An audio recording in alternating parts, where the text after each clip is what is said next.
Antes de refletirmos a palavra de Deus, mesmo assentados como vocês estão, eu queria que orássemos juntos. Deus está aqui e Ele sabe muito bem como está o seu coração. Ele conhece sua vida, conhece sua família, conhece sua história. Como foi dito aqui na ministração da ceia, Ele permite que cada um de nós, com todas as nossas diferenças, nos reunamos, nos acheguemos a Ele, e Ele tem para o nosso coração aquilo que nós precisamos. Eu quero orar com você nessa noite que está aflito. A palavra de Deus diz que se tiver alguém aflito, deve orar. Se tiver alguém angustiado, se tiver alguém vivendo uma situação onde não encontra paz, nós podemos depositar diante do Senhor os nossos anseios, os nossos medos, as nossas alegrias também, a nossa gratidão. Eu queria te convidar então, com os olhos fechados, a se colocar diante desse que te vê, que te conhece e que está aqui se manifestando nessa noite por meio dos louvores, na comunhão, e que certamente fará isso também por meio da palavra. Graças te damos, Senhor, porque o Senhor nos permite participar desse culto, desse ajuntamento. Somos o teu povo, somos a tua igreja, e o Senhor está aqui entre nós. A tua presença faz toda a diferença. É por acreditarmos que o Senhor está aqui, que o nosso coração pode se aquietar, que o nosso coração pode encontrar refrigério, alegria, esperança, Senhor. A nossa esperança está em Ti. O Senhor sabe como cada um dos meus irmãos e irmãs chegaram aqui nesse santuário. O Senhor conhece a história de cada um deles. E eu quero pedir que pela Tua misericórdia o Senhor os visite neste momento. Se há algum coração que está angustiado demais, se há alguém que está vivendo um momento de turbulência na família, que o Senhor possa tomar conta dessa situação ou circunstância agora. Se há alguém vivendo, Senhor, a angústia do desemprego, se há alguém sofrendo por causa de alguma enfermidade, tudo isso colocamos diante de Ti. Colocamos diante do Senhor também as alegrias que temos vivenciado pelo Teu livramento, pela Tua provisão, tudo isso apresentamos diante do Senhor. Pedimos que o Teu Espírito Santo possa tomar este lugar, encher os nossos corações com a Tua alegria e com a Tua paz. Nós repreendemos agora, Senhor, toda interferência do mal. Pedimos que o Teu Espírito Santo continue se movendo aqui, que o nosso coração esteja preparado para receber da Tua palavra. Queremos ouvir a Tua voz, queremos Te sentir, queremos nos aquietar na Tua presença. Colocamos diante de Ti as nossas vidas. Que cada família aqui representada possa ser abençoada pelo Senhor. Estende as Tuas mãos sobre nós e nos sustenta na nossa jornada, na nossa caminhada. Precisamos de Ti. E assim oramos, no nome santo de Jesus. Amém. Glória a Deus. Abra comigo sua Bíblia em Mateus, capítulo 7, a partir do versículo 24.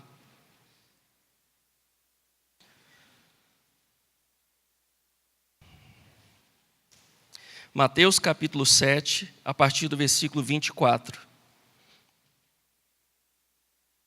Diz assim a palavra de Deus.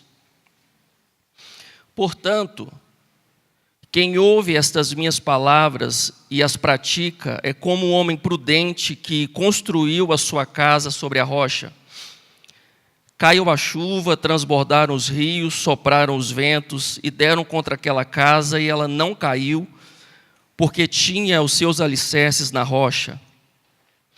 Mas quem ouve estas minhas palavras e não as pratica é como um insensato que construiu a sua casa sobre a areia. Caiu a chuva, transbordaram os rios, sopraram os ventos e deram contra aquela casa, e ela caiu, e foi grande a sua queda.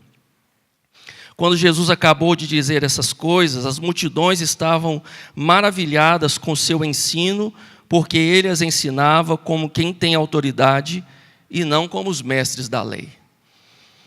Que o Senhor, pela sua misericórdia, fale conosco, que essa palavra que foi lida seja aplicada aos nossos corações. Amém? Dizem que todo bom mineiro é contador de histórias. Eu sou um falso mineiro porque eu não gosto de queijo, não gosto de café, não gosto de frango com quiabo, e acho que não sou um bom contador de histórias. Mesmo assim, eu quero iniciar essa reflexão contando uma história que talvez nos ajude a pensar um pouco a respeito do tema que vamos refletir nessa noite. Conta-se a história de que 2 vizinhos decidiram participar de uma campanha de arborização que a cidade onde eles residiam estava promovendo. E por isso foram até o viveiro da cidade, cada um deles, e trouxeram consigo uma muda de uma árvore que deveriam plantar no quintal de casa. E assim eles fizeram. Quando retornaram, eles plantaram cada um no seu quintal. E a única coisa que separava aquelas 2 árvores era um muro que dividia a propriedade daqueles 2 vizinhos. Só que cada um dos vizinhos tinha uma forma muito diferente de cuidar da sua plantinha, da sua árvore. Considere comigo que esse vizinho aqui do meu lado direito, o vizinho A, ele cuidava da sua árvore, da sua muda e regava todos os dias. É aquele tipo de gente que não só cuida das plantas, mas que conversa, que interage. Tinha uma relação, uma conexão profunda com aquela plantinha que ele estava regando. Todos os dias ele regava, cuidava, conversava com a árvore. Já o vizinho aqui do meu lado esquerdo, o vizinho B, ele já não tinha o mesmo cuidado. Raramente ele se lembrava de regar a árvore. Na verdade, ela era regada mesmo quando chovia. E ele tinha até se esquecido de que tinha plantado aquela árvore no quintal. As semanas foram passando, os meses foram passando, e aquelas árvores foram crescendo e se tornaram árvores grandes e frondosas. Você consegue imaginar? As 2 árvores cresceram e tomaram basicamente a mesma altura. Eram árvores grandes, com muitas folhas. E aconteceu que naquele dia D dessa história, veio uma grande chuva. Uma chuva com ventos e uma grande tempestade. E aquelas 2 árvores começaram a balançar. Suas folhas, os galhos, balançavam de um lado para o outro. E a chuva era tão forte, tão forte, tão forte, que de repente uma das árvores caiu no chão. Dá para imaginar qual delas? A árvore A. É isso mesmo. Eu não me enganei e você também visualizou aquilo que eu disse na história. Esse vizinho era o vizinho que cuidava, que regava muito, era o vizinho da árvore A. O vizinho da árvore B, pouco se lembrava dela, mas foi exatamente a árvore A que caiu no chão. E a explicação é que a árvore B, por não ser regada constantemente, ela teve que estender as suas raízes o mais fundo possível para que ela se mantivesse viva. E foi graças a isso que ela se manteve de pé quando veio aquela grande tempestade, quando veio a chuva. A árvore A, apesar de todo o cuidado que recebia, as suas raízes eram superficiais. E não deu a ela sustentabilidade quando veio então aquele grande vento, quando veio aquela tempestade. Claro que desconsiderando o exemplo negativo do vizinho B, que não cuidava da sua planta, mas se eu perguntasse para vocês, considerando as árvores, se você fosse uma árvore, qual delas você gostaria de ser? A árvore A ou a árvore B? Tem gente que em dúvida ainda, né? Mas me parece que o mais seguro seria ser essa árvore cujas raízes são profundas, certo? O melhor e o mais seguro é ser uma árvore que se mantém de pé, mesmo quando vêm as tempestades. Não é difícil fazer essa escolha.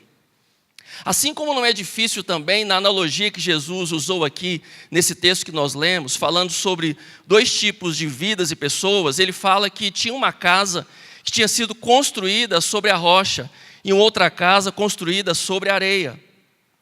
A casa que foi construída sobre a rocha, caiu a chuva, transbordaram os rios e vieram os ventos e vieram com ímpeto contra aquela casa, mas a casa que estava sobre a rocha não caiu, já que tinha sido construída sobre a areia, não suportou. Imagino que se você também pudesse escolher residir em uma casa construída sobre a rocha ou sobre a areia, a sua escolha, obviamente, seria residir numa casa construída sobre a rocha. Se considerarmos os benefícios, rapidamente nós fazemos a nossa escolha, mas preste atenção. O desafio não é apenas analisar quais são os benefícios de uma vida enraizada ou alicerçada. O grande desafio é pensar se estamos dispostos e comprometidos em assumir os custos disso. Quando Jesus apresentou aqui essa analogia, e ele está no final do seu discurso, no famoso Sermão do Monte, ou Sermão da Montanha, Jesus tinha apresentado aos seus ouvintes as perspectivas de uma vida voltada à sua vontade, à vontade do Pai. E ele apresenta aqui, nesse discurso, a síntese do Evangelho. Alguns chamam o Sermão do Monte como sendo o Evangelho dentro do Evangelho. É o suprassumo do Evangelho. Jesus apresenta aqui os valores mais elevados do reino e o estilo de vida que os seus seguidores deveriam assumir ao decidir caminhar, vivendo a sua vontade. É neste sermão que Jesus apresenta o contraste do conceito de felicidade do reino de Deus, se comparado com aqueles que vivem buscando a felicidade, mas influenciados pelos valores terrenos. Enquanto as pessoas daquela época acreditavam que a felicidade dependia do que as pessoas possuíam, dependia exatamente de satisfazer a sua vontade, eles entendiam a felicidade como sendo condicionada a uma vida onde jamais houvesse fracasso, onde a pessoa não chorasse, onde fosse um guerreiro conquistador. Mas Jesus diz que bem-aventurado ou feliz, a pessoa que deveria ser louvada era aquela pessoa pobre de espírito, era aquele que chorava, o que era pacificador, aquele que era manso. Jesus apresenta um modelo de vida, de felicidade, diferente de tudo que as pessoas estavam acostumadas. É nesse discurso que Jesus também diz que os seus seguidores deveriam viver uma vida relevante, sendo sal e luz. E mais do que a ideia contida nesses elementos, Jesus está dizendo que o risco é vivermos uma vida sem propósito. E se o sal se tornar insípido? E se a luz, e se a cidade que foi edificada no alto do monte não for vista? E se a lâmpada que foi acesa for escondida?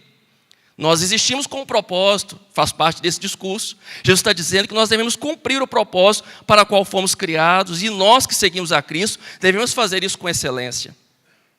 É também nesse discurso que Jesus diz que as pessoas estavam muito preocupadas com a lei, atentando muito para o exterior, e ele disse que o pecado, na verdade, nascia no coração. O homicídio não se dava apenas quando a pessoa empunhava uma arma de fogo, mas o homicídio começava com o ódio que era armazenado, que era guardado no coração. O adultério, segundo a palavra de Jesus, não começa na cama, mas começa com o olhar impuro, com o desejo que é alimentado também no interior, na mente do coração. Jesus fala também a respeito do juramento, da vingança. Ele fala a respeito da oração, do jejum. Fala sobre viver uma vida confiada em Deus, não preocupado com as coisas apenas das necessidades que a vida nos traz, mas que nós deveríamos confiar em Deus, confiar na sua provisão e buscá-lo em primeiro lugar. Buscar o reino de Deus e a sua justiça acima de todas as coisas. Jesus fala disso e um pouco mais. E ao final desse discurso, um discurso tão claro, tão importante, tão necessário para aqueles que querem seguir a Cristo, agora ele encerra esse discurso no trecho que nós lemos dizendo, portanto. E essa conjunção conclusiva vem amarrando todo o discurso anterior de Jesus. Ele está dizendo, portanto, quem ouve essas minhas palavras, tudo isso que eu apresentei para vocês como modelo de vida cristã, portanto, quem cumpre isso, quem ouve e pratica isso, vai viver bem, vai viver seguro. Jesus não está aqui apenas interessado em apresentar os benefícios de uma vida solidificada, mas ele está apresentando muito mais o caminho e a necessidade de sermos coerentes, vivendo e cumprindo o propósito que Deus tem para nós. A grande pergunta, então, não é se estamos dispostos a receber os benefícios da vida cristã. A pergunta é que tipo de gente nós queremos ser? Que tipo de cristãos nós queremos ser? Que tipo de espiritualidade nós estamos dispostos a viver e a desenvolver? Essa é a pergunta. É o que Jesus aqui, por meio dessa história, está provocando nos seus discípulos e naquela multidão uma reflexão sobre a vida que eles deveriam levar. E eu queria então pensar com vocês nessa noite a respeito de que tipo de vida nós queremos. A vida de um prudente ou a vida de um tolo? A vida de alguém alicerçado na rocha ou alguém que constrói a sua vida sobre a areia?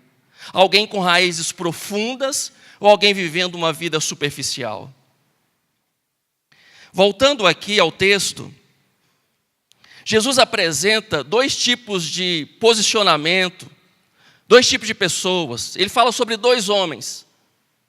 E se nós fôssemos categorizar, nós não poderíamos dizer que Jesus está falando aqui de um crente e de um descrente. Porque normalmente os descrentes não se encaixariam na descrição que Jesus fez de alguém que ouve a palavra, porque na maioria dos casos os descrentes não querem conhecer a Deus, a sua vontade. Os descrentes não estão interessados em ouvir os discursos de Jesus.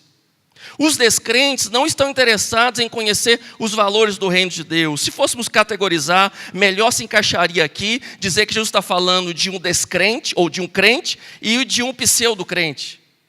De um crente e aquele que se considera crente, mas na verdade não é. Aqui nós estamos falando sobre a realidade de pessoas que estão se aproximando de Deus, que querem ouvir o seu discurso, querem ouvir a palavra de Deus, mas é no comportamento, é na vida deles que está a diferença. Dois homens, duas realidades. Fala também aqui sobre a realidade de duas casas. E essas duas casas, se pensarmos, nos fazem entender que, apesar de serem dois homens, e os comportamentos nós já sabemos que são diferentes, mas as casas representam esse ideal de vida, o modelo de vida, o desejo de viver uma vida boa. Imaginemos que olhando de fora, pensando no exterior das casas, talvez não houvesse nada que as diferenciasse, que alguém pudesse dizer, essa é a casa de um crente e essa é a casa de um pseudo-crente. Talvez a estrutura, talvez o projeto arquitetônico, talvez a cor, talvez o modelo das casas fossem idênticos, fossem iguais.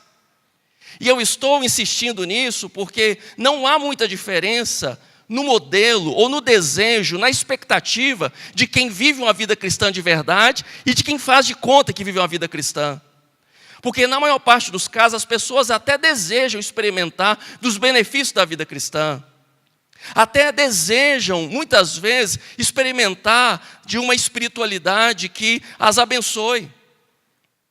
Tanto o verdadeiro cristão como o falso cristão desejam muitas vezes essa conexão com o sagrado, com aquilo que é espiritual, e desejam inclusive que o desfecho, que o resultado final da sua jornada seja alcançar o paraíso. As casas são parecidas.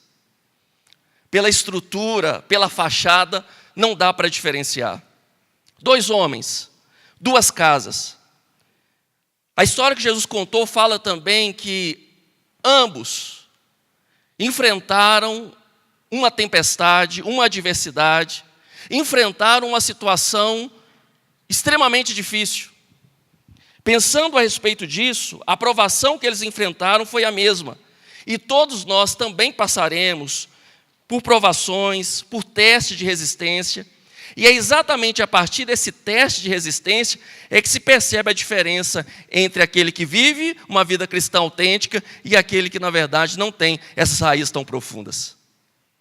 As provações, elas vêm para todos nós. O sol nasce para todo mundo. A chuva cai para todos. Deus não tem filhos preferidos. E todos nós enfrentamos as adversidades da vida, em maior grau ou menor grau, em mais dificuldade ou menos dificuldade. Assim como aqui na história registrada, vem sobre nós a chuva, os rios transbordam, e a gente pode pensar no agravamento dos problemas. Nós enfrentamos momentos em que os ventos batem com ímpeto contra a nossa casa, contra a nossa vida. Isso acontece com todos. Não é exclusividade de uns. Todos nós enfrentamos dificuldades. E elas são importantes, são pedagógicas, são didáticas, para nos ensinar, inclusive para revelar quem de fato é fiel e quem é apenas conveniente, quem está buscando uma vida espiritual apenas pensando nos benefícios e não está disposto a viver o compromisso verdadeiro com Cristo. Por mais que a gente não queira, a chuva vem, a tempestade vem, os dias maus eles vêm. Por mais que muitos de nós esperassem que não, nós vivemos momentos de dificuldade e de adversidade. Há outra semelhança também nas duas histórias. A outra semelhança é o terreno. O terreno é o mesmo. As primeiras vezes que eu li esse texto, eu interpretava que falava de dois terrenos diferentes. Pensava eu que se referia então à construção em duas realidades diferentes, mas a verdade é que, pensando melhor sobre o texto e outros textos correlatos, esses dois homens construíram suas casas no mesmo terreno. Na parábola do semeador, diz que existia um tipo de terreno onde a semente foi lançada, que era o terreno pedregoso. Esse terreno era o tipo de terreno onde a planta até crescia, mas ela morria rapidamente. Por quê? Porque tinha apenas uma camada fina de terra e lá no fundo tinha pedra, e por isso a planta não conseguia estabelecer suas raízes. No texto de Lucas, capítulo 6, fazendo referência também a essa ideia de viver uma vida não só do discurso, mas também da prática, Jesus diz que aquele que ouve a palavra e pratica é comparado a um homem que cavou fundo no terreno. E ele cavou fundo até chegar aonde havia rocha, e lá ele estabeleceu as bases da sua casa. O terreno é o mesmo. A diferença está no posicionamento, a diferença está exatamente na atitude. As atitudes são diferentes. E a primeira atitude, Jesus diz aqui, que aquele que constrói a sua casa sobre a rocha é considerado um homem prudente, sábio. E o que constrói a sua casa sobre a areia é considerado um homem imprudente, é tolo. Vou começar analisando o inverso primeiro. Quem constrói a casa sem cavar fundo é considerado um homem tolo. Eu sei que é um risco que eu vou pedir agora, mas se você puder aí acessar rapidamente o seu smartphone, se você tiver o domínio próprio de depois não ir para as redes sociais, pesquisa para nós aí alguns sinônimos de tolo. O que é alguém tolo? O que seria alguém imprudente? Rapidamente, quem puder contribuir conosco aí, quem já conseguiu, pode dizer aí, a partir de onde você está mesmo, o que é alguém tolo? A gente sabe, né? Mas vamos aprofundar um pouco aí, alguns conceitos. Tolo. Como? Burro. Pesado. Estúpido. Ok? Ignorante. Idiota. Hã? É bobo. Pessoa que não é esperta. Insensato. Precisa mais? Ingênuo. Ok? Opa! Não vamos por esse caminho. Pense aqui. Diante dessa conceituação que fizemos aqui, eu tenho certeza que nenhum de nós gostaria de se identificar com alguém tolo. Nenhum de nós gostaria de correr o risco de investir em um empreendimento, em construir uma casa, e essa casa, ela simplesmente cair e ir ao chão. Nenhum de nós.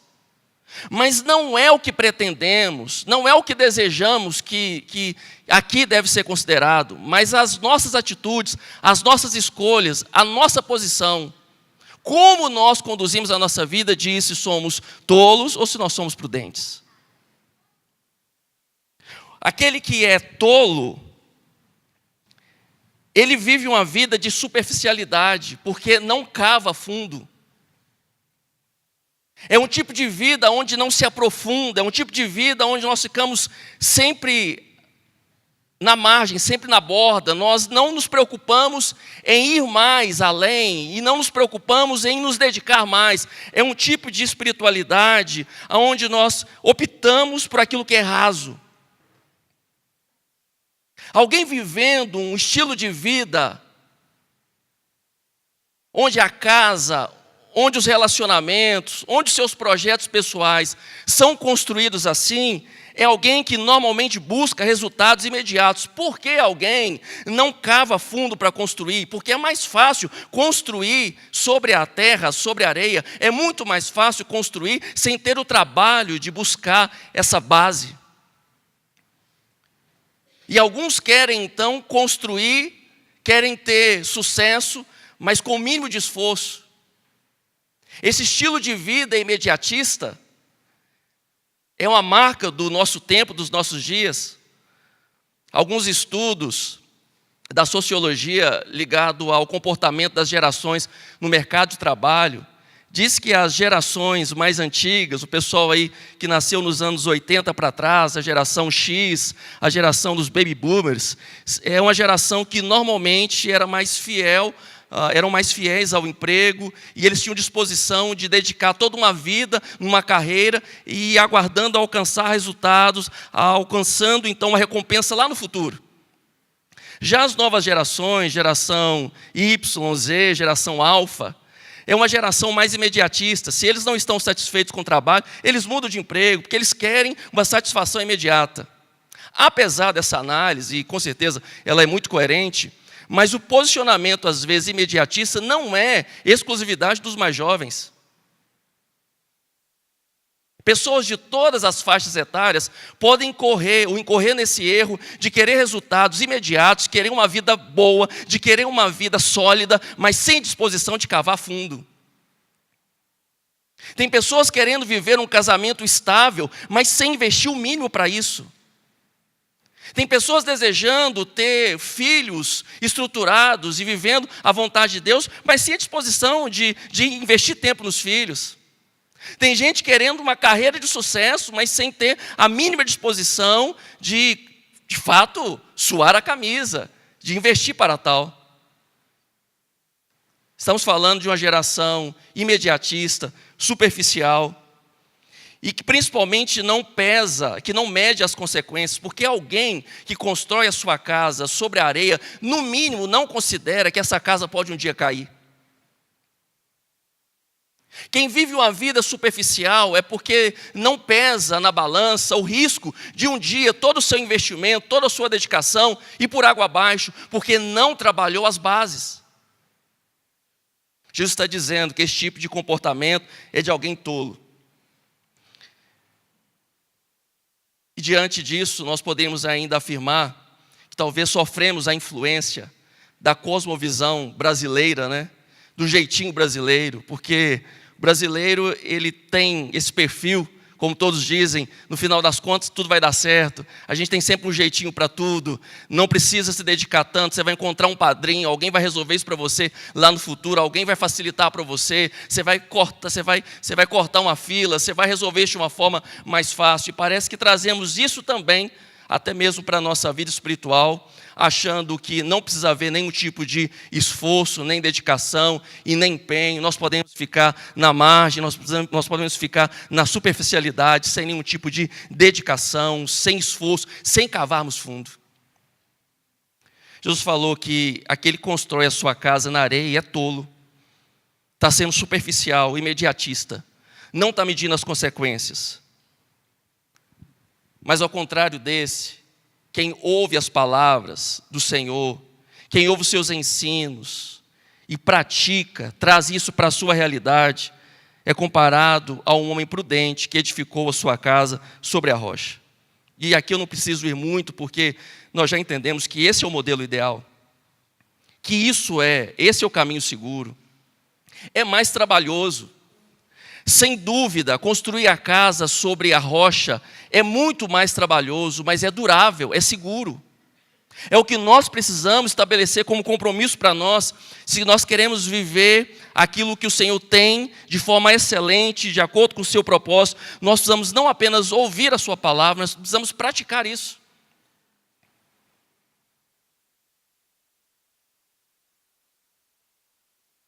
Não temos dúvidas de que o benefício de uma vida enraizada, de uma vida construída sobre a rocha, é muito maior. Mas a pergunta é: estamos dispostos a cavar fundo? E esse cavar, segundo Jesus, nada mais é do que ouvir os seus discursos, ouvir a sua palavra, ouvir os seus ensinos, entender quem é Cristo e viver Cristo. Esse capítulo aqui, nos versículos que nós lemos, diz que as multidões, ao ouvirem as palavras de Jesus, ficaram maravilhadas com o seu discurso, porque ele não as ensinava como os escribas, como os mestres da lei, mas ele as ensinava como quem tem autoridade. Mas Jesus não estava interessado apenas que as multidões ficassem maravilhadas com o seu ensino. O propósito dele é que essas multidões vivessem o seu ensino. Quando o perito da lei perguntou para Jesus a respeito de quem era o próximo, Jesus contou a parábola do bom samaritano. Ao final, Jesus perguntou para aquele perito da lei: então, quem é que foi o próximo deste homem? O perito da lei diz: aquele que manifestou misericórdia para com ele. Jesus falou: então vai e faça o mesmo. Não é apenas entender, não é apenas conceber conceitualmente o Evangelho, mas viver o Evangelho. É isso que é seguro.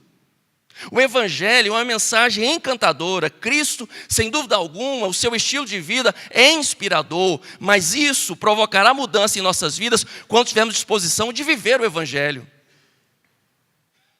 Jesus deu uma lição muito importante aos discípulos quando lavou os pés deles, e ao final ele perguntou: vocês entenderam o que eu vos fiz? E ele disse: vocês serão felizes quando vocês fizerem o mesmo.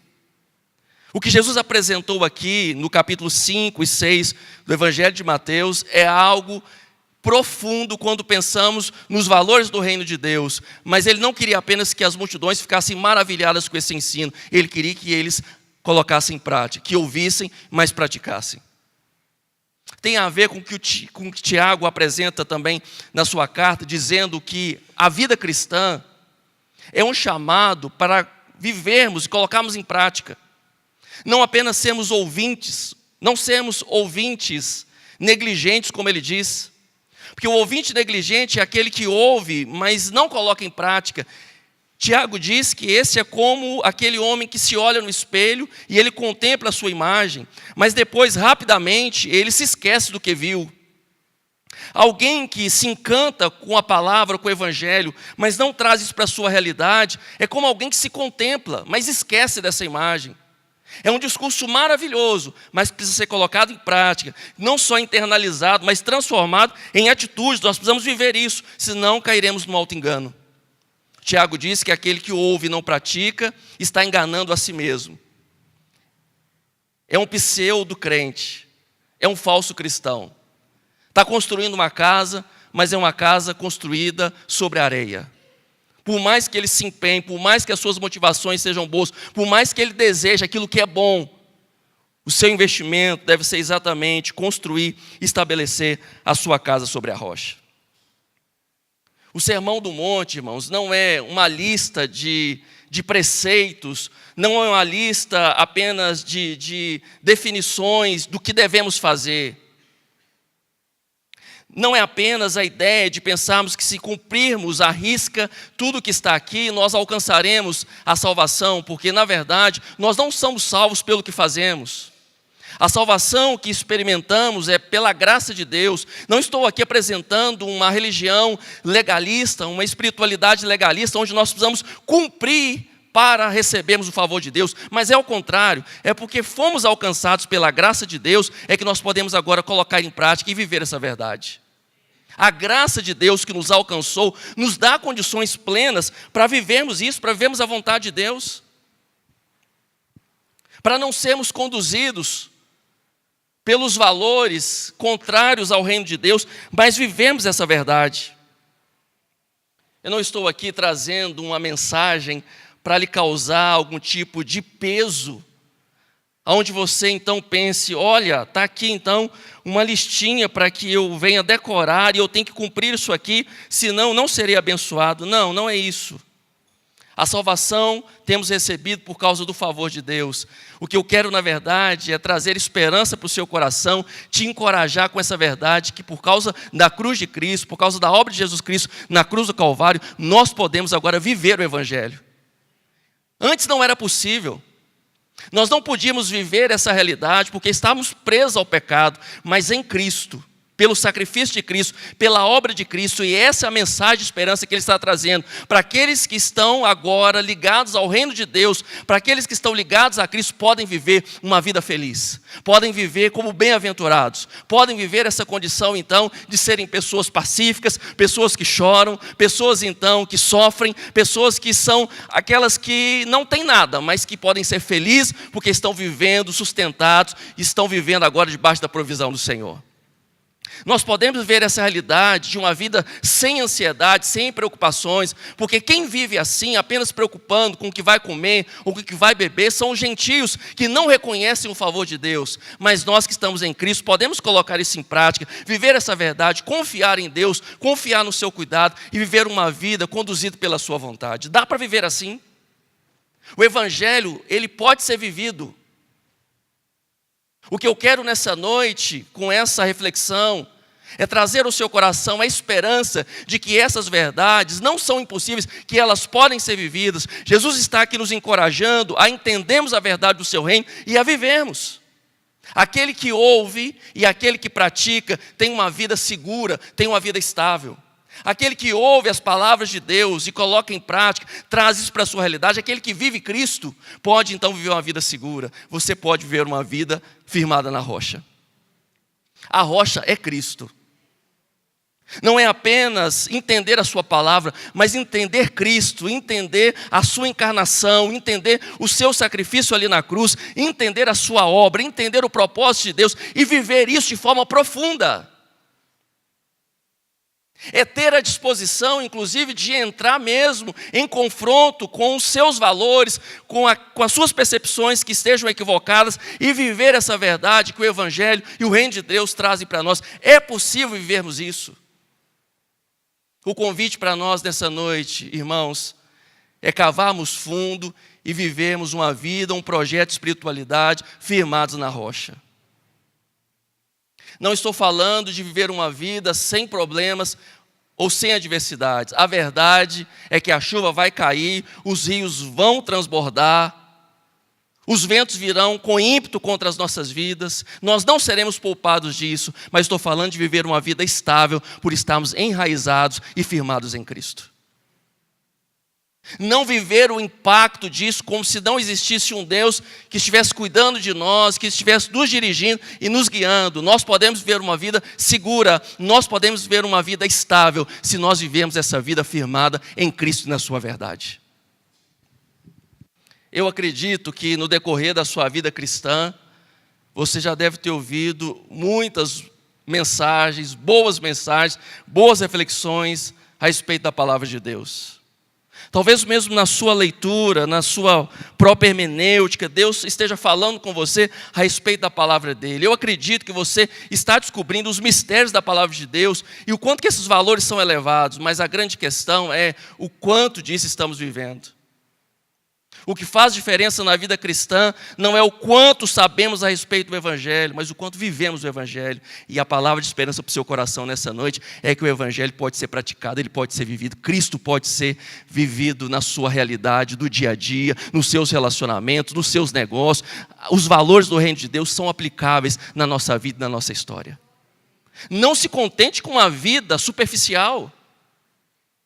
Não se contente em, talvez, achar atrativa e interessante a mensagem, enquanto está sentado aqui, talvez isso te mover de alguma forma, mas isso não se transformar em realidade no seu dia a dia. A palavra de esperança para você é que essa situação, talvez que você está enfrentando e que parece ser algo difícil, intransponível, talvez até mesmo uma luta contra o pecado, a palavra de esperança é que nós podemos enfrentar isso em Cristo Jesus. Não apenas a consequência do pecado, mas tratar o pecado lá na sua raiz, lá no coração. Nós podemos viver relacionamentos saudáveis, nós podemos viver uma vida equilibrada, porque agora estamos em Cristo Jesus. E mesmo que nós não consigamos viver plenamente tudo isso, se estivermos firmados nele, nós estamos seguros. Anime o seu coração. Essa palavra é uma palavra que pode se manifestar de uma forma prática na sua vida. Não amanhã, hoje, agora. para um coração que está inquieto, para um coração que não tem encontrado paz, se nós entendemos que estamos em Cristo, se entendemos que estamos firmados nele, nós não vamos olhar apenas para as circunstâncias, não vamos apenas atentar para a chuva, para o vento, nós estaremos seguros de que no Senhor estamos firmados e que assim permaneceremos. Vamos orar neste momento? Que tipo de oração podemos fazer? Isso é muito pessoal, mas se você me permite, gostaria de sugerir que a nossa oração, nesse momento, fosse pedindo ao Senhor coragem, disposição, para cavarmos mais fundo, para sairmos da superfície, para não sermos imediatistas. E até mesmo, irmãos, porque a vida cristã já nos garante viver os benefícios do reino de Deus, que já foi inaugurado, que já está entre nós. Mas o reino de Deus apresenta uma herança, uma recompensa futura que não está ligada a essa vida. E nós não podemos, então, investir, nós não podemos dedicar os nossos esforços pensando apenas em recompensa imediata. Nós temos que cavar mais fundo, nós temos que viver essa vida firmada em Cristo, porque o que está preparado para nós é algo muito especial, não só nessa vida, mas no porvir. Vale a pena nós cavarmos mais fundo, vale a pena nós nos entregarmos mais a Cristo, vale a pena nós entrarmos de cabeça, vale a pena nós nos lançarmos, vale a pena nós nos aproximarmos de Cristo com vontade, com desejo. Não é pelo nosso esforço. O maior esforço foi o de Cristo na cruz, mas nós podemos responder aquilo que Cristo fez, vivendo uma vida de dedicação, de empenho, cavando fundo e construindo a nossa vida na rocha segura, que é Cristo Jesus. Vamos orar neste momento. Obrigado, Senhor. Somos o teu povo. E estamos reunidos aqui em torno da Tua Palavra e acreditamos que essa Palavra é verdadeira. Cada vez que nós lemos a Bíblia, nós somos inspirados por histórias de homens e mulheres que experimentaram de um relacionamento transformador com o Senhor. E o que mais nos inspira é saber que essa é uma realidade também para os nossos dias. A Tua Palavra é a mesma, o Senhor é o mesmo, o Teu Espírito é o mesmo. E não queremos, Senhor, nos contentar em viver uma vida superficial, viver uma vida apenas ouvindo o discurso do Evangelho, sem vivermos isso. Queremos colocar em prática, queremos cavar fundo, queremos construir a nossa vida nessa base segura. Tem muitas coisas que nós ouvimos, e às vezes ouvimos todos os dias, que até parece ser seguro. Ouvimos todos os dias tanta coisa que são contrárias à Tua Palavra, que às vezes pela repetição começamos a achar que isso consiste numa base onde devemos construir a nossa vida. Mas não, Senhor. Nós não queremos viver na superficialidade. Queremos viver a verdade do Evangelho, a verdade da cruz, que nos chama para a renúncia, que nos chama para o desapego, que nos chama para a entrega, que nos chama, Senhor, para dizer não para nós mesmos, para a nossa vontade, viver o Teu propósito. Queremos viver uma vida cristã onde nós não cuidamos apenas das questões exteriores que todo mundo vê. Nós queremos cuidar das coisas do coração. Nós queremos cuidar do nosso interior, onde começa o assassinato, onde começa o adultério. Nós queremos cuidar das coisas interiores. Acreditamos que é possível viver o Evangelho nessa profundidade. Não queremos menos do que isso. Anima-nos nessa noite a sairmos daqui pensando como podemos viver melhor Cristo. Nos desafia, Senhor, nos relacionamentos do nosso dia a dia, no nosso cotidiano, a encontrarmos essa verdade e praticarmos isso. Nós amamos a Tua Palavra é verdade e ela pode ser vivida, ela pode ser praticada, e é assim que nós queremos viver. Ajuda, Senhor, os meus irmãos e as minhas irmãs. Ajuda-nos, Senhor, nas nossas lutas, nos nossos desafios. Se tem alguém aqui enfrentando alguma situação difícil demais, se tem alguma casa, Senhor, que está sofrendo com os ventos, com as tempestades, Senhor, e essa pessoa está de fato em Ti, sustenta-o, Senhor, que o coração dele esteja tranquilo e seguro de que a tempestade vai passar, que os ventos vão passar e nós permaneceremos em Cristo. Abençoa-nos, Deus, nessa semana que se inicia. Que venhamos fazer um caminho seguro, tomando decisões certas, baseadas na Tua verdade, baseado na Tua vontade. Nós queremos ser norteados pelo Teu Evangelho, para tomarmos decisões e para vivermos a nossa vida. A vida cristã não é algo para ser vivida só aqui, nesse templo, só apenas neste lugar do culto coletivo. A vida cristã, o Evangelho é para ser vivido no nosso dia a dia. E amanhã teremos oportunidade de vivermos isso. Hoje teremos oportunidade. Nós queremos praticar, Senhor. Nos ajude a viver uma vida coerente. Longe de nós a superficialidade. Nos ajude a sermos mais profundos, Senhor. A sermos firmes e vivermos a Tua verdade. É a nossa oração. No nome santo de Jesus. Amém. Amém.